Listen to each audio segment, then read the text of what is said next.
Tinju Naga Penggetar Langit Bagian 175.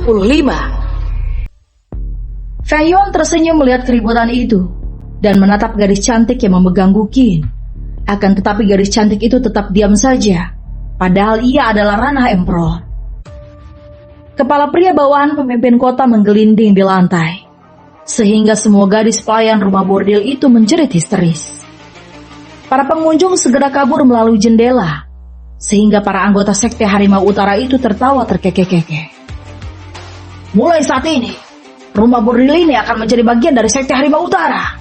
Kami telah menghancurkan sekte Bambu Kuning dan seluruh wilayah kekuasaan akan menjadi milik kami, kata pria berbadan kekar lainnya. Kalian dengar yang dikatakan oleh Penatua Agung, saut pria berbadan kekar yang membunuh bawahan pemimpin kota. Pertama-tama, kalian layani Penatua Agung di ranjang, dan setelah itu giliran kami. Air liurnya menetes saat menatap para pelayan rumah bordil yang sangat cantik-cantik tersebut. Namun ia mengerutkan keningnya saat tatapannya tertuju pada pemuda tampan yang masih duduk dengan santai di salah satu sudut ruangan itu. Dia ingin memarahi pemuda itu, tetapi Penatua Agung Sekte Harimau Utara menepuk pundaknya. Penatua Agung Sekte Harimau Utara curiga Feng Yuan berasal dari klan besar, karena pakaian yang ia kenakan sangat mewah sekali. Dia tidak ingin Sekte Harimau Utara menambah musuh, karena Sekte Bambu Kuning yang merupakan musuh bebuyutan sektenya belum dipastikan apakah ada yang mengalahkan mereka atau sengaja mundur ke suatu tempat. Karena saat mereka menyerbu tempat itu, hanya ada tanah kosong di sana. Bangunan sekte yang berdiri megah itu menghilang seperti tak pernah ada saja. Dia berpikir itu sangat aneh. Akan tetapi ia juga senang karena wilayah sekte Harimau Utara menjadi luas dan tidak perlu lagi bertarung melawan mereka. Feng Yuan tersenyum lebar dan berkata, apakah kalian ingin mengusir pangeran ini? Pangeran? Semua orang terkejut dan Penatua Agung Sekte Harimau Utara segera mengedarkan energi spiritualnya mencari apakah ada kultivator lain yang bersembunyi, karena anggota kerajaan itu selalu ditemani oleh ahli bela diri kemanapun mereka pergi. Tak perlu mencari sesuatu yang tidak ada. Aku adalah pendekar pedang terkuat di kerajaan angin selatan ini. Bagaimana mungkin pangeran tampan sepertiku sangat lemah? Feng Yuan melepaskan niat membunuh yang membuat anggota Sekte Harimau Utara mundur beberapa langkah. Penatua Agung Sekte Harimau Utara segera menangkupkan tinju untuk menunjukkan rasa hormat. Walaupun ia mampu membunuh pangeran di depannya itu, akan tetapi mereka akan menjadi musuh kerajaan angin selatan. Dan itu akan merugikan Sekte Harimau Utara bila harus berperang melawan mereka. Maafkan kami tidak mengetahui bahwa pangeran ada di sini. Kami akan meninggalkan tempat ini, pangeran, saut Penatua Agung. Feng Yuan ingin menyahut ucapan Penatua Agung. Akan tetapi tiba-tiba gadis pelayan cantik yang mengenakan penutup wajah memetik senar gukinnya. 100 jarum melesat ke arah Penatua Agung Sekte Harimau Utara. Bawahan Penatua Agung menangkis jarum-jarum itu dengan pedangnya. Dia menatap tajam ke arah gadis cantik itu. Kalau saja tidak ada pangeran di rumah bordil ini, maka ia akan menyerang gadis itu, kemudian menyiksanya hingga merasa kematian itu lebih baik daripada dibiarkan tetap hidup. Gadis itu membuka penutup wajahnya. Air matanya mengalir membasahi pipinya. Feng Yuan terkejut. Gadis cantik itu mirip dengan pemimpin suci sekte Bambu Kuning yang ia bunuh. Mungkinkah gadis ini putrinya? Tapi ia tidak memiliki aura iblis seperti anggota sekte Bambu Kuning, gumamnya. Aku akan membunuh kalian semua karena telah menghancurkan sekte Bambu Kuning, teriak gadis cantik itu. Sudut bibir Penatua Agung Sekte Harimau Utara memancarkan seringai nakal, karena tidak menyangka gadis cantik di depannya ini sangat mirip dengan pemimpin suci sekte Bambu Kuning. Bila ia menjadikan gadis cantik itu sebagai selirnya, maka wilayah yang ditinggalkan oleh Sekte Bambu Kuning akan secara sukarela patuh dan membayar upeti pada Sekte Harimau Utara. Tangkap gadis itu, seru Penatua Agung. 10 pria berbadan kekar segera maju menghadang serangan gadis cantik itu. Sementara para pelayan lain segera kabur ke arah dapur karena takut terkena dampak pertarungan mereka. Semoga saja Nona muda Beng Yuan baik-baik saja, seru manajer rumah bordil.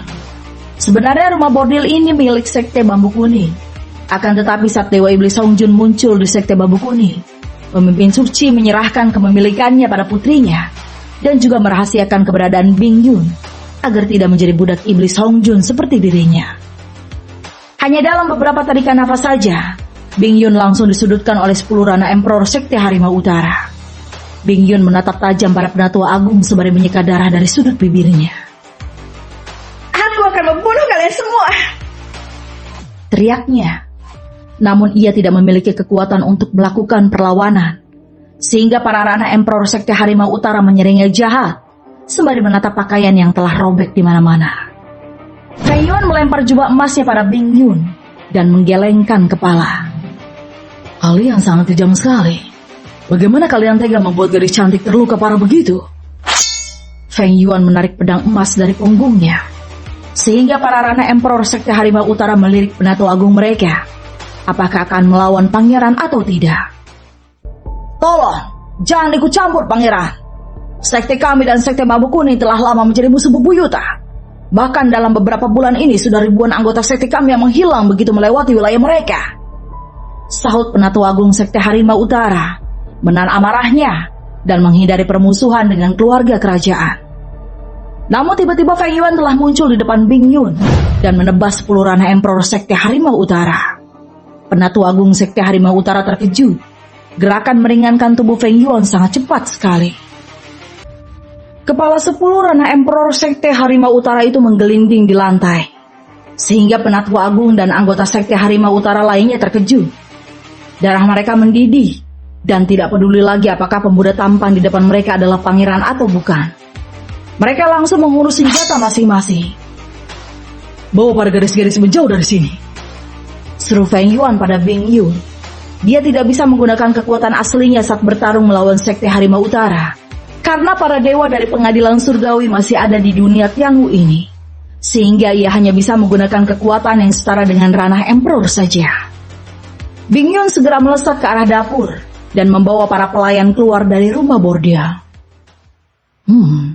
Teknik berpedang seperti apa yang akan kugunakan ya? Feng Yuan bingung, karena teknik bela dirinya sebenarnya telah ia tingkatkan hingga setara dengan tingkat surgawi. Gerakan dasar sajalah, pikirnya lagi. Feng Yuan berpindah ke sisi kiri dan menebas Rana Emperor Sekte Harimau Utara. Akan tetapi Rana Emperor itu menangkis tebasan pedang emas milik Feng Yuan. Namun tiba-tiba Feng Yuan menendang belut tampan Rana Emperor itu, sehingga ia berteriak histeris dan berguling-guling di lantai. "Makanya, lapisi semua tubuhmu dengan energi spiritual, agar tidak ada bagian yang lemah," ejek Feng Yuan sembari menebas leher Ranah Emperor itu. Penatua Agung Sekte Harimau Utara mengerutkan keningnya. Teknik berpedang Feng Yuan terlihat sangat amatir, namun gerakannya sangat cepat, makanya bawahannya kesulitan melawannya.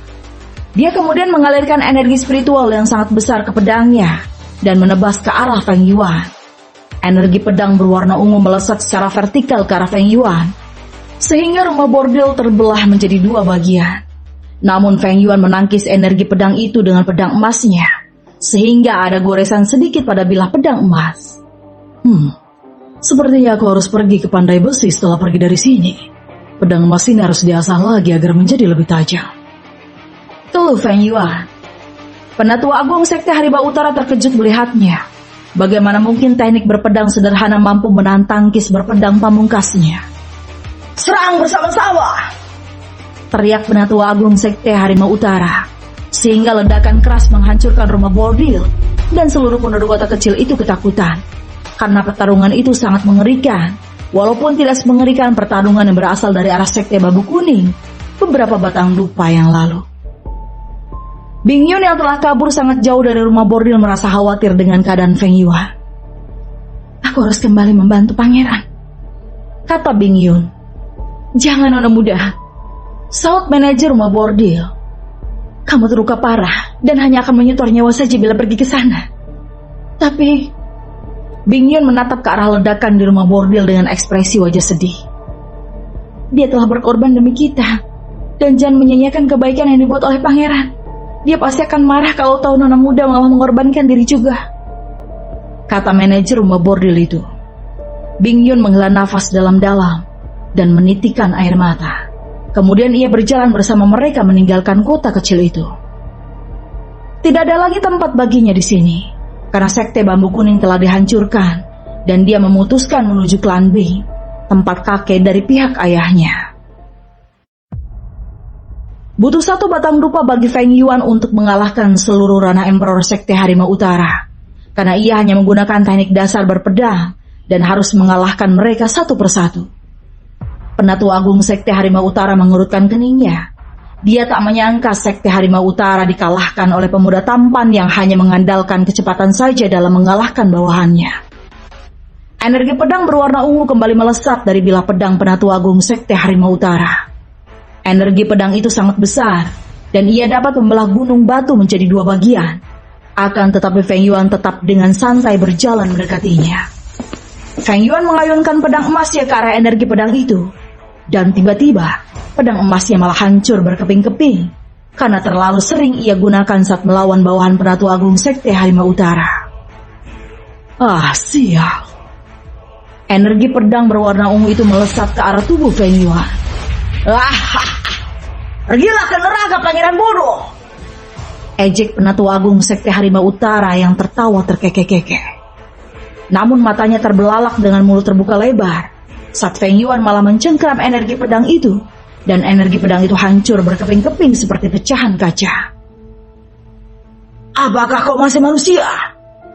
Penatua Agung Sekte Harimau Utara ketakutan dan mundur beberapa langkah. Feng Yuan mengambil sumpit yang tergeletak di bekas puing-puing bangunan rumah bordil dan melapisi sumpit itu dengan energi spiritual. Dia kemudian melesat ke arah Penatua Agung dan muncul di depannya. Dia langsung menusuk sumpit itu ke dada Penatua Agung Sekte Harimau Utara yang langsung tersungkur jatuh. Energi spiritual api Phoenix meledak di dada Penatua Agung Sekte Harimau Utara, sehingga tubuhnya hancur berkeping-keping. Feng Yuan menatap ke arah kaburnya Bing Yun dan tidak merasakan aura keberadaannya. Mungkinkah para garis-garis itu kabur karena mengira aku tidak dapat mengalahkan bandit-bandit amatiran ini? Gumamnya. Lupakan saja, aku akan menuju ke Todayan saja. Beberapa kultivator yang awalnya ingin merampok Feng Yuan langsung memilih mengurungkan niat, karena mereka tidak menyangka dia adalah pangeran dan mampu melawan musuh yang jauh lebih banyak darinya. Sehari kemudian, kabar itu menyebar seperti air bah. Bing Yun sangat menyesal tidak mengucapkan kata-kata terima kasih padanya dan berharap bertemu lagi dengan Feng Yuan suatu hari nanti. Keluarga kerajaan Angin Selatan bingung mendengar kabar itu, padahal semua pangeran ada di ibu kota dan sebagian berada di sekte tingkat 1 yang juga masih berada di ibu kota. Mereka bingung siapa sebenarnya kultivator yang mengaku-ngaku sebagai pangeran itu. Namun, itu juga menjadi berkah bagi kerajaan Angin Selatan, karena kerajaan lain menjadi tidak berani lagi merendahkan kekuatan mereka. Dan tentu mereka juga merahasiakan identitas kultivator misterius itu, kalau dia sebenarnya bukanlah berasal dari keluarga kerajaan Angin Selatan. Para dewa dari pengadilan surgawi belum juga meninggalkan dunia Tianwu, sehingga Feng Yuan harus bergerak secara normal agar tidak terdeteksi oleh mereka. Feng Yuan juga telah meninggalkan wilayah kerajaan Angin Selatan dan memasuki kerajaan awan suci yang lebih makmur dari kerajaan Angin Selatan. Saat Feng Yuan memasuki sebuah kota kecil, tiba-tiba di atasnya melintas 5 kultivator yang terbang menggunakan pedang, sehingga ia pun tertarik juga terbang menggunakan pedang. Namun pedang emas miliknya telah rusak, sehingga ia pun memutuskan pergi ke tempat pandai besi. Hei bocah, sapa Feng Yuan para murid-murid dengan jubah sekte pedang Gunung Hua yang terbang menggunakan pedang terbang tersebut, sehingga ekspresi wajah mereka menjadi masam. Kalau Feng Yuan bukan ranah Emperor, maka mereka pasti akan menguliti wajah tampannya dan memberikan tubuhnya pada binatang spiritual babi. Ketua rombongan murid-murid sekte pedang Gunung Hua itu segera menangkupkan tinju untuk menunjukkan rasa hormat, sembari tersenyum masam. Kenapa senior memanggil kami? Sahutnya. Dia terkejut Feng Yuan tampak sebaya dengannya. Akan tetapi basis kultivasinya telah mencapai ranah Emperor, sementara dirinya hanya ranah Grandmaster dan 4 juniornya adalah ranah Master. Di mana di sini tempat pandai besi? Pedangku kemarin hancur digigit binatang spiritual buaya putih. Seru Feng Yuan. Mereka langsung bernafas lega. Ternyata Feng Yuan hanya ingin membeli senjata saja, bukan untuk menciderai mereka, karena Feng Yuan memiliki permusuhan dengan sekte pedang Gunung Hua. Senior sibuk terbang ke lereng bukit kecil itu, saut pemimpin rombongan itu, sembari menunjuk ke arah bukit kecil dekat dari kota kecil itu. Terima kasih. Oh ya, kalian mau kemana? Kenapa aku merasa banyak rana master dengan jubah sekte berbeda juga menuju ke arah utara? Karena murid-murid sekte dari kerajaan angin selatan juga menyeberang ke sisi kerajaan awan suci. Gadis cantik satu-satunya di rombongan murid-murid sekte pedang Gunung Hua tiba-tiba mendekat ke arah Feng Yuan dan berbisik. Aku akan memberitahu senior, tetapi harus ada hadiahnya. Saudari kecil, apa yang kau lakukan? Detak jantung pemimpin rombongan murid-murid sekte pedang Gunung Hua berdetak tak karuan. Ia takut adik seperguruannya itu akan membuat marah Rana Emperor di depannya. Karena hanya dengan kedipan matanya saja, mereka akan menjadi butiran debu. Feng Yuan tersenyum, dan tidak menyangka gadis ini cukup berani juga melakukan penawaran pada kultivator yang jauh lebih kuat darinya. Kalau gadis ini berkata seperti itu pada Rana Emperor lain, mungkin ia akan dijadikan budak yang memuaskan mereka di ranjang. Baiklah. Feng Yuan mengeluarkan 1/5 pil roh dari cincin dimensinya. Cepat, katakan. Gadis cantik itu sangat senang dan membagikan pil roh itu pada rekan-rekannya dan kakak seniornya. Feng Yuan sengaja memberikan 5 pil agar mereka tidak menyakiti gadis itu, karena tergiur dengan hadiah yang ia dapatkan. 20 mil dari sini ditemukan bekas istana milik Rana Emperor. Dan kabarnya ada panah yang ditempa dari tulang-tulang binatang spiritual Phoenix. Dan anak panahnya cukup dengan mengalirkan energi spiritual api saja. Maka itu akan menjadi anak panah yang melesat dengan daya rusak sekuat kekuatan Phoenix. Kata gadis cantik itu. Harta yang bagus. Saut Feng Yuan tertarik dengan panah itu. Karena ia juga memiliki energi spiritual api Phoenix. Dan ia kebetulan belum memiliki senjata roh tingkat tinggi jarak jauh. Namun yang bisa memasuki istana itu hanya Rana Spirit saja. Gadis itu tertawa bahagia, karena Feng Yuan tidak akan bisa masuk ke sana, walaupun ia tampak tertarik dengan panah Phoenix itu. Feng Yuan menghela nafas panjang dan berkata, "Ya, sangat disayangkan. Padahal itu senjata yang bagus. Sepertinya aku harus membeli senjata ke pandai besi saja." Mereka ingin mengejek Feng Yuan, akan tetapi mereka takut dijadikan abu olehnya, sehingga mereka langsung menangkupkan tinju untuk segera meninggalkannya. Feng Yuan melambaikan tangan pada mereka dan terbang ke bukit kecil dekat kota kecil di bawahnya. Sedangkan murid-murid sekte pedang Gunung Hua langsung tertawa karena berhasil mendapatkan hadiah besar darinya. Feng Yuan langsung memasuki tempat pandai besi, dan pria tua dengan lengan berotot besar serta memegang palu raksasa langsung menyambut kedatangannya. Pria tua ini hebat sekali. Gumam Feng Yuan harus mendongak melihat wajah pria tua itu. Hai Pak Tua, aku ingin membeli pedang besar. Pedang besar dengan tubuh sekecil ini? Saut pria tua itu sembari mengerutkan keningnya. Hei, aku ini cukup sempurna loh. Kamu saja yang terlalu besar sehingga merasaku kecil. Gerutu Feng Yuan dalam hatinya dan tersenyum masam. Tenang saja, walaupun lenganku kecil, bukit ini pun mampu kuangkat. Canda Feng Yuan. Namun ekspresi wajah pria tua itu tetap serius, sehingga Feng Yuan langsung berhenti tersenyum dan mengeluarkan satu kantong berisi koin emas untuk menunjukkan keseriusannya dalam bertransaksi ini. Lumayan, kata pria tua itu sembari berbalik badan dan mengeluarkan koleksi pedang yang ia miliki dari gudang penyimpanannya. Dia membawa pedang besar dengan panjang 2 kali tinggi Feng Yuan yang lebarnya selebar pria tua itu. Feng Yuan menduga pedang besar itu ditempa khusus olehnya untuk dirinya sendiri. Namun karena jarang digunakan, ia kemudian memutuskan menjualnya. Feng Yuan meraih pedang besar itu dengan satu tangannya dan mengayunkannya dengan santai, sehingga pria tua itu membelalakan mata. Dia hampir jatuh pingsan karena dirinya harus menggunakan energi spiritual yang sangat besar untuk menggunakan pedang besar itu agar stabil. Pedang besar itu ditempa dari besi khusus, yang satu genggam besi itu saja beratnya mencapai 1 ton. Sementara besi itu ditempa dengan besi yang sangat banyak, makanya tak ada yang mau membelinya, karena penggunaannya sangat boros energi spiritual. Bersambung.